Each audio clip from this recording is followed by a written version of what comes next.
I am not a recording, Fräulein. I may not be the man I was when the captain took me prisoner in 1945, but I am. You know this thing? Arnim Zola was a German scientist who worked for the Red Skull. He's been dead for years. First correction, I am Swiss. Second, look around you. I have never been more alive. Oh, we're in a pub. Yeah, me. Can I get a beer? Yes. Send me back now. It's you again. You have been chosen for a mission that is both highly dangerous and absolutely necessary for the continuation of life as you know it. I scoured eternity for one true hero. This mission requires a team, the perfect combination of skills and experience that alone will triumph. You aren't just our best hope to save one universe. You are my last hope to save all of them. You are the guardians of the multiverse. Welcome back to the channel, everybody, and this is my review for What If the Watcher Broke His Oath, and we reach our climatic fight with the Watcher seeks to recruit Captain Carter, Star-Lord T'Challa, Party Thor, King Killmonger, and a variant of Gamora who killed Thanos, which I talked about previously last week, that we didn't really get to see these events happen because they moved the schedule around. So these are the Guardians of the Multiverse. I like when the Watcher says, "Not you, Stark." Kind of reminded me of when Nick Fury asked Tony Stark to help as an advisor for the Avengers Initiative, not as a member, with Stephen Supreme Strange. So we established this is now the Guardians of the Multiverse. They are the ones that are going to do battle with Ultron. Also, guys, the version of Black Widow we met last week also comes along into the mix with her virus, and more on that later. But the Watcher has put together the heroes from previous episodes to form this ultimate team. They're not all heroes. We know Gamora killed Thanos, and she hasn't been redeemed. So as far as we're aware, she's still the assassin daughter that he raised. Although there must be a reason that Thanos got killed. She's probably turned over a new leaf. As I said, we didn't see that story, so we missed that episode. Killmonger certainly isn't a hero. We know he's a terrorist. And Supreme Strange, although he destroyed his universe, he was redeemed in this episode. So the team is made up from all the alternate worlds that we visited so far. Some events being played out was annoying to say the least in this last episode. A little bit what irked me last week came back and bit us back in the butt again. But look, it's the reason why we want to see season 2, because all we want to see is what happens with those stories that they kind of sort of cut short. Remember when Pepper and Shuri was coming for Killmonger in the throne room, and Ego the Planet begins his quest to absorb Peter Quill to contribute to his celestial power so that he can terraform the entire universe and planets that he's visited, transforming them into extensions of himself. There's no payoff for that at the moment, but there will be hopefully in season 2.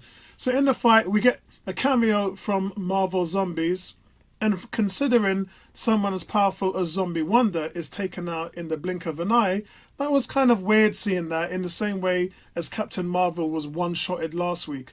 And the series has got a canny way of covering up those certain power levels when it wants to. We know that there's no way Captain Marvel would go down with one punch at the Earth's core.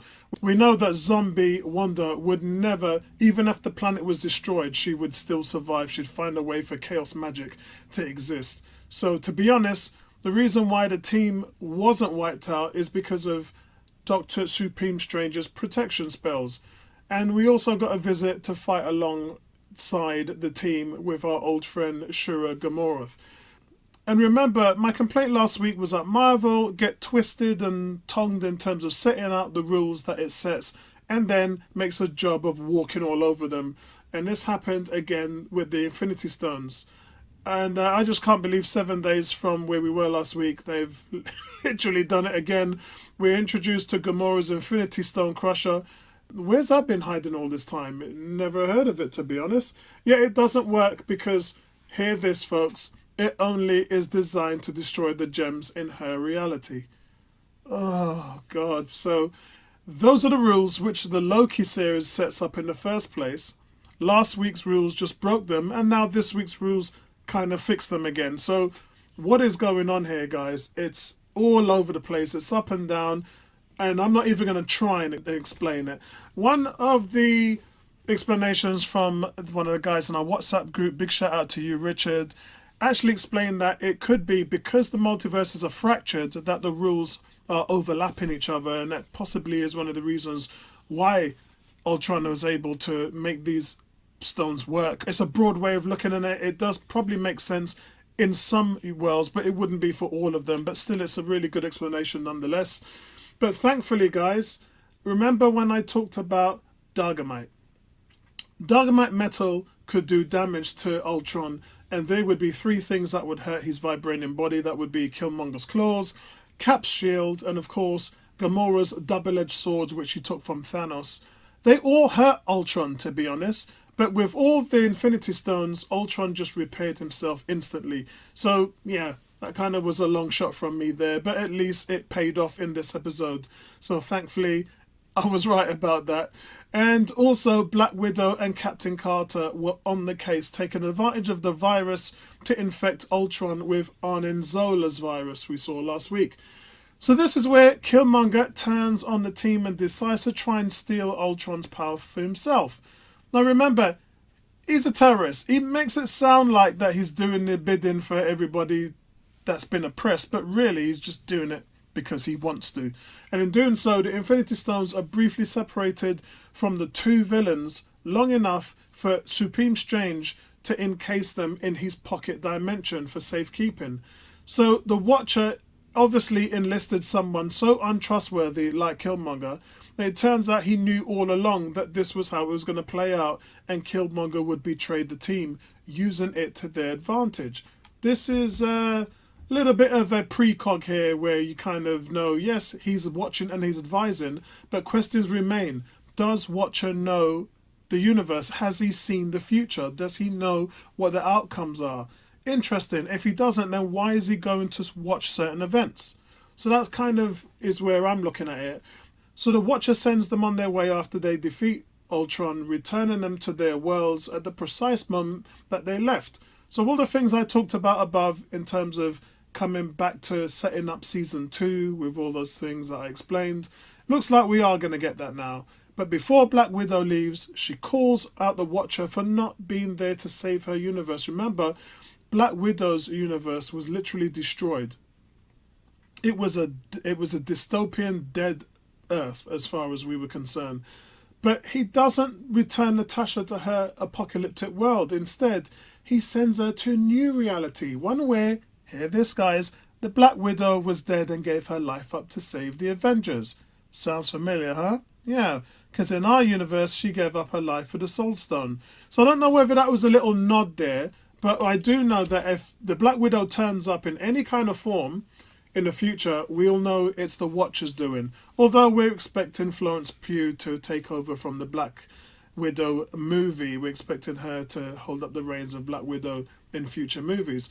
So overall, guys, the Watcher broke his oath and said, the multiverse, every single world, every single story is my home, and I will protect it to the end. So this means that all of the what-if stuff doesn't really matter in the mix of things because he will be there to fix it. And it could set up an all big bad on a cosmic level in season 2. The fact that we'll be seeing the Eternals, we'll be seeing Shang-Chi, and all of those things will become the norm in season 2. So we have all been told this series is canon, so to the live action movie in the MCU. So this certainly implies that the events of this show will impact the wider Marvel universe. It's even if it's not clear how it will do that and how it will affect the characters moving forward at this point. I'm still expecting to see Peggy Carter as Captain Carter because she's just so awesome. But our own Doctor Strange would have to sense something like this happening. Also, Loki's alternate TVA led by Kang would have undoubtedly noticed beings like the Watcher and Ultron having a multiversal fight. So, again, is Doctor Strange aware that this happened? Is Kang aware that this happened? I think that they are, so it might pay dividends down the road. There is a post-credit scene, guys. And post-credit hasn't really I don't think it's going to impact the story in any way. But Peggy takes one last look at Steve Rogers before the Watcher sends her back home. And when Peggy gets back home, Black Widow tells her to brace herself and reveals that Steve's Hydra Stomper armor from the first episode has been discovered. And there's something inside.